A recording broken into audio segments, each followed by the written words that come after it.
मामला आया था एक व्यक्ति की मृत्यु की, तो उसी बीच में सूचना हम लोगों को मिली थी जब वहाँ सब चल रहा था अफरा तफरी कि एक व्यक्ति की मृत्यु हो गई है पीएमसीएच में। तो हम लोगों ने तुरंत सब चीज़ों को लोकेट किया और कोशिश किया प्राप्त करने की कैसे हुआ है।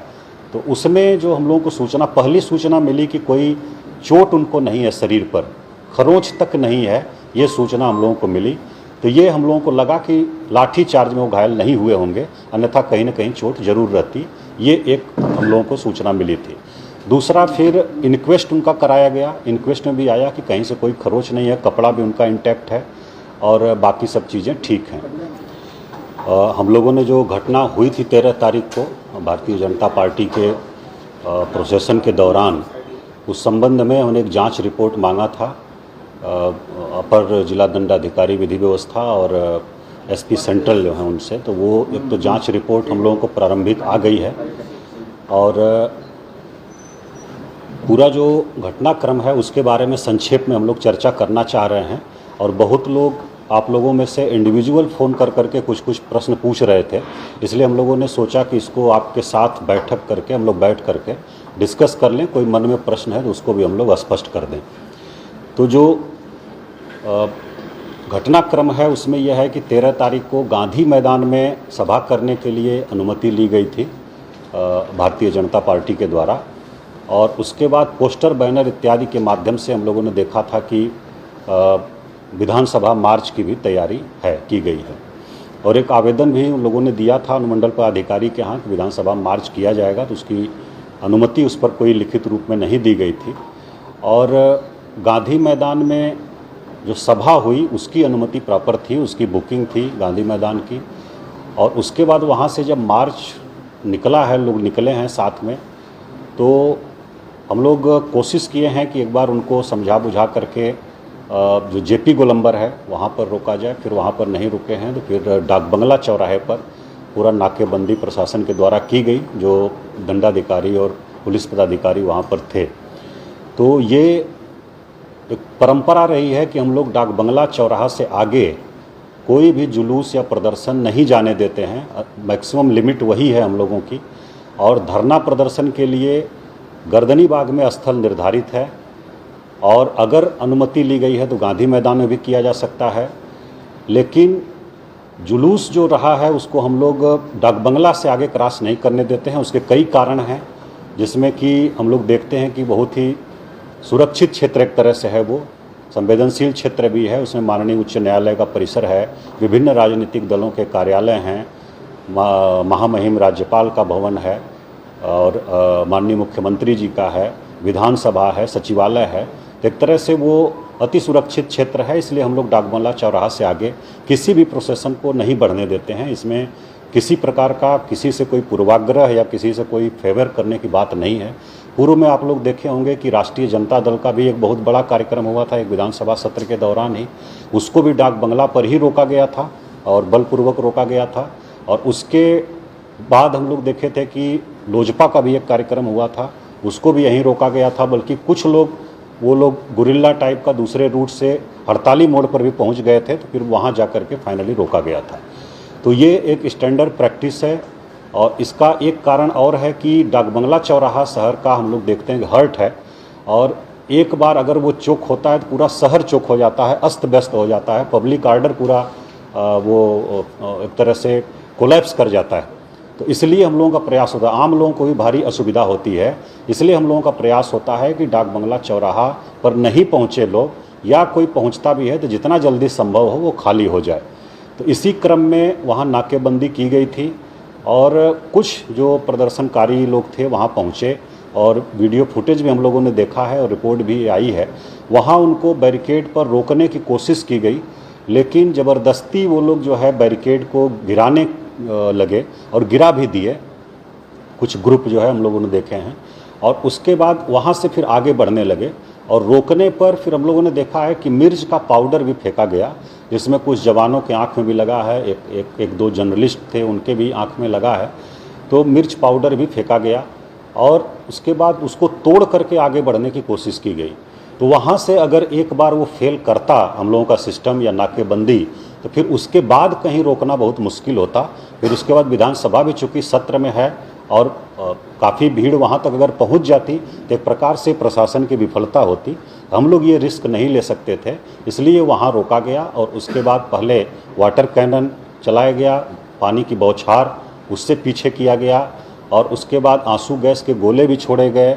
फिर भी नहीं मानने पर और वो बैरिकेड गिरा करके और आगे जाने का प्रयास किया गया, उसमें फिर हल्का बल प्रयोग हुआ और उसके बाद कुछ लोग दोनों तरफ से घायल हुए हैं, पुलिस की तरफ से भी कुछ लोग घायल हुए हैं, कुछ जो जुलूस में प्रदर्शनकारी लोग थे वो लोग भी घायल हुए हैं। तो ये एक पहलू है और इसमें जो स्थिति थी यही है जिसको हम लोगों ने स्पष्ट किया है और डाक बंगला से आगे हम लोग किसी को नहीं अलाउ करते हैं, कभी नहीं करते हैं और भविष्य में भी नहीं करेंगे, ये बहुत क्लियर है। अब इसमें कोई किसी भी प्रकार का पूर्वाग्रह नहीं है, बहुत ही स्पष्ट है, पहले से हम लोगों का स्टैंडर्ड प्रोसीजर है ये, उसको हम लोग फॉलो करते हैं। दूसरा एक इसमें मामला आया था एक व्यक्ति की मृत्यु की, तो उसी बीच में सूचना हम लोगों को मिली थी जब वहाँ सब चल रहा था अफरा तफरी कि एक व्यक्ति की मृत्यु हो गई है PMCH में। तो हम लोगों ने तुरंत सब चीज़ों को लोकेट किया और कोशिश किया प्राप्त करने की कैसे हुआ है। तो उसमें जो हम लोगों को सूचना, पहली सूचना मिली कि कोई चोट उनको नहीं है शरीर पर, खरोंच तक नहीं है, ये सूचना हम लोगों को मिली। तो ये हम लोगों को लगा कि लाठी चार्ज में वो घायल नहीं हुए होंगे, अन्यथा कहीं ना कहीं चोट जरूर रहती, ये एक हम लोगों को सूचना मिली थी। दूसरा फिर इंक्वेस्ट उनका कराया गया, इंक्वेस्ट में भी आया कि कहीं से कोई खरोंच नहीं है, कपड़ा भी उनका इंटैक्ट है और बाकी सब चीज़ें ठीक हैं। फिर हम लोगों ने पता किया तो उनके साथ में जो एक थे चंद्रवंशी जी, उन्होंने बताया कि वो लोग अभी वहाँ पहुँच भी नहीं पाए थे, वो गांधी मैदान से जा रहे थे, पहुँच भी नहीं पाए थे, तब तक वहाँ पर अफरा तफरी हुई, पता चला कि लाठी चार्ज हो गया है, सब लोग भाग रहे थे इधर उधर। तो वो लोग फिर लौट गए और लौट गए उसी क्रम में वो बोल रहे हैं कि अचानक वो बेहोश होकर के गिर गए, साथ में ही थे। फिर उनको जो है कुछ लोग वहाँ पंप करके कोशिश भी किया, फिर तुरंत रिक्शा पर एक बैठा करके तारा हॉस्पिटल है प्राइवेट हॉस्पिटल, 5-6 मिनट की दूरी पर था, वहाँ लोग लेकर के गए और उसके बाद 112 पर भी लोगों ने बताया कि फ़ोन किया था, वो भी गाड़ी पहुँची थी। फिर वहाँ से हॉस्पिटल ने 5-7 मिनट के अंदर ही उनको एम्बुलेंस में करके रेफ़र कर दिया और भेज दिया PMCH में। PMCH में उनकी दुखद मृत्यु हो गई। तो मृत्यु किसी भी कारण से हो, किसी की भी हो, वो बहुत दुखद है और हम लोगों की पूरी संवेदना जो है वो परिवार के साथ है। लेकिन इसका वैज्ञानिक तरीके से, निष्पक्ष तरीके से, बिना किसी पूर्वाग्रह के हम लोग जांच कर रहे हैं। अभी तक जो जांच में आया है उसमें है CCTV फुटेज हम लोगों को मिले हैं। उसमें कल हम लोगों ने बताया था आप लोगों को कि 1:22 पर वो छज्जू बाग की तरफ जाते हुए दिख रहे हैं और फिर 1:32 पर वो रिक्शा से हॉस्पिटल पहुंच रहे हैं, बिल्कुल बेहोश अवस्था में, अचेत अवस्था में। ये 10 मिनट के अंदर का एक घटनाक्रम है और 5 से 6 मिनट लगभग रिक्शा से लगेगा जहां वो घटनास्थल है वहां से तारा हॉस्पिटल पहुंचने में। तो कुल मिलाकर के 4 से 5 मिनट के बीच में घटना हुई है। तो JP गोलंबर से छज्जू बाग की तरफ 4 से 5 मिनट जाने के बाद और वहीं कहीं बीच में घटना हुई है और वहाँ पर कोई बल की प्रतिनियुक्ति नहीं थी, किसी प्रकार का अफरा तफरी नहीं थी। तो ये बहुत स्पष्ट है कि लाठी चार्ज से नहीं हुआ है। ये हम लोग जो CCTV और उनका लोकेशन जो देख करके इसमें आश्वस्त हैं और उनके बॉडी पर कोई निशान नहीं है किसी चोट का बाहरी।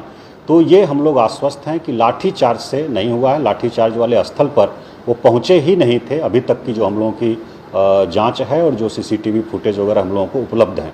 एक और CCTV फुटेज आज मिला है हम लोगों को जो 1:19 पर वो JP गोलंबर पर दिख रहे हैं और कल हम लोगों ने जो प्राइवेट वो निकाला था उसमें वो 1:22 पर दिखे थे और आगे थोड़ा बढ़ के छज्जू बाग में आज 1:19 पर वो JP गोलंबर के पास दिख रहे हैं। जो लाठीचार्ज की घटना हुई थी वो डाक बंगला चौराहा पर 12:55 के आसपास हुई थी और 2-4-5 मिनट तक अफरा तफरी रही। तो मोटा मोटी 1 बजे के आसपास डाक बंगला वाला जो पूरा घटनाक्रम है वो है और हम लोगों को ये पूरी स्वस्थ स्थिति में आराम से बात करते हुए चलते हुए दिख रहे हैं और छज्जू बाग की तरफ जा रहे हैं 1:19 से और 1:22 पर भी दिख रहे हैं और उसके बाद फिर 1:32 पर हॉस्पिटल में दिख रहे हैं, रिक्शे पर लोग लिए हुए उनको पहुंच रहे हैं। तो ये पूरा घटनाक्रम है। शरीर पर कहीं चोट का निशान नहीं है, इसलिए हम लोग ये आश्वस्त हैं कि लाठीचार्ज से ऐसा नहीं हुआ है, कारण कुछ दूसरा है जो भी है, चाहे हार्ट अटैक का हो या अन्य कोई कारण हो, कोलैप्स हो गए हैं जैसा बता रहे हैं, किस कारण से हुए हैं ये पोस्टमार्टम रिपोर्ट आने के बाद ही स्पष्ट होगा। पोस्टमार्टम रिपोर्ट के लिए हम लोगों ने संपर्क किया था पीएमसीएच में, लेकिन अभी उन लोगों ने ओपिनियन रिजर्व किया है अपना, और उनका ये कहना है कि हम लोग फर्दर उसको इन्वेस्टिगेट कर रहे हैं और जांच के लिए हम लोगों ने दिया है। हार्ट का एक जांच होती है, उसके लिए उन्होंने दिया है पैथोलॉजी में, और 3 से 4 दिन लगता है उसमें रिपोर्ट आने में। तो उनका कहना है, पीएमसीएच के जो मेडिकल बोर्ड है उसका कहना है कि वो रिपोर्ट आने के बाद ही हम लोग कोई ओपिनियन इस पर दे सकते हैं। तो अभी तक की यही स्थिति है। पोस्टमार्टम रिपोर्ट में अगर कुछ फाइंडिंग भी है तो उस पर हम लोग कमेंट अभी नहीं कर सकते हैं कुछ, क्योंकि वो एक्सपर्ट का डोमेन है और डॉक्टर एक्सपर्ट जो हैं वही उस पर कमेंट कर सकते हैं। और पूरी तरह से पारदर्शिता इसमें अपनाई गई।